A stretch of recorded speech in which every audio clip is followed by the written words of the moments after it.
You see, it's all about the economy. During this pandemic, with deaths still rising in the UK, Boris has decided that the economy takes priority. Go back to work, send your children back to school. Now you see that schools function as holding institutions for children while their parents are at work. The government doesn't care about people's health because it's all about the economy. They failed to act responsibly, but they've taken the decision to prioritize the economy because that's all that really matters to them in their grand plan. The economy has little to do with the citizen. The economy is all about the large corporations, their profitability, dividends for their shareholders. But sometimes people can't see the plan because of the illusions and the confusions. There's so much spin in the media that people's heads are spinning. There's so many distractions that people lose focus of the government's actions.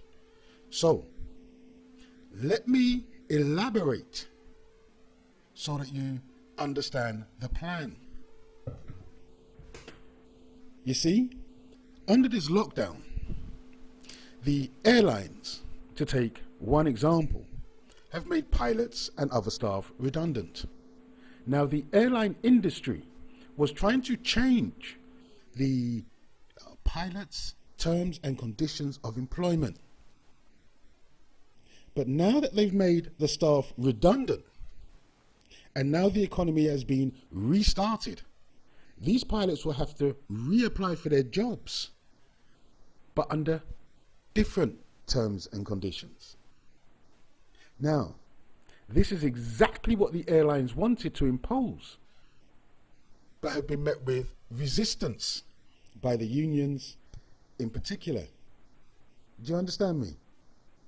Now the corporations can impose new employment conditions when they couldn't do so before.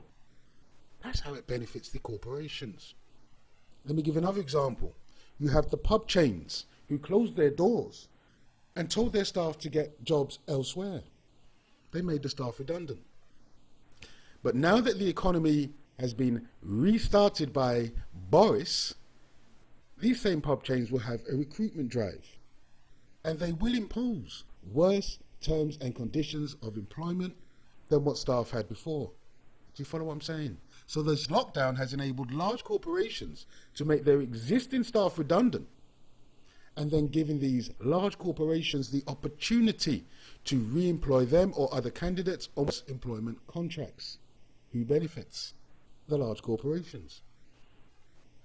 Some people may be engaged on 0-hour contracts because this benefits large corporations in many ways. Because the employer doesn't have to provide any minimum working hours, but the employee has to sign to say they will be available for work as and when required.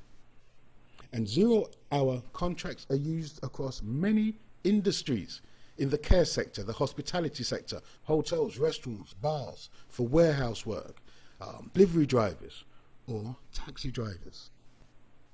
So do you now see how this pandemic has created a great opportunity for the large corporations?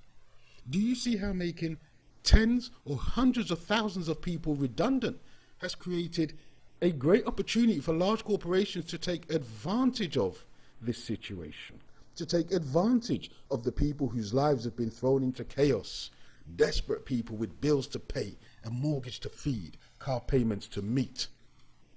You see, now the political objective has been met for the economic benefit of the corporations, being the donors and backers of the Tory party.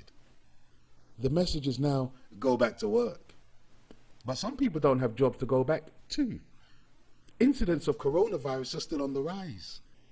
But now they've got society exactly where they want them to be, because the political goal was for the economy.